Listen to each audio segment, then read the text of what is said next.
बे उठ उठ लवकर उठ काय? उठ तू फाटगिरनं. अहो पण झालं काय? झालं काय म्हणजे काय झालं काय? का तुझं भाऊ तिकडं गाडी बंगलं घोड्या बिड्या घेऊन असं नुसतं दाबात राहत हा आणि मला लागा असं राहायला लावले.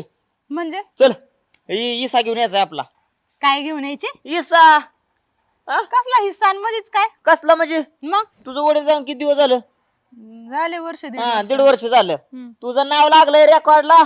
हा माहिती मला. MIDC जमिनी जायला लागले त्यांच्या गुंट्यावर, त्यांनी इकल्या गुंट्यावर पैसाच कमावलाय पैसाच. अहो पण तो त्याच्या हक्काचा पैसा आहे, त्याच्या पैशावर कशाला डोळा ठेवायचा आपण? हक्काचं म्हणजे मग तुझा निमा हिस्सा नाही का त्यात? मला नाही पाहिजे माझा हिस्सा, त्याला त्याच राहू द्या ना सगळं, मला नाही पाहिजे. फक्त नाव लागलं म्हणून मी हिस्सा मागूक लगेच. तू नका घेऊ, मला दे. तुला नसला घ्यायचा तर नका घेऊ. हे बघ तू बायको कोणाची आहे? माझी. तुझा निमा हिस्सा कोणा झाला? माझा झाला. चल फाटगिरनं. बर मी बायको कोणाची? माझी. निम्मा हिस्सा कोणाचा? माझा. तुमच्या जमीन मी निम्मा हिस्सा कोणाचा?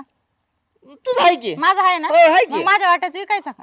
ए ती मला सांगू नको. तिकडे मायंदाळा पैसा मिळतोय जमिनीला, ती चल घेऊन ये ना. तर एका चापटीतच पाडीन. काय असं जर मी म्हणलं तर किती रागीन तुला?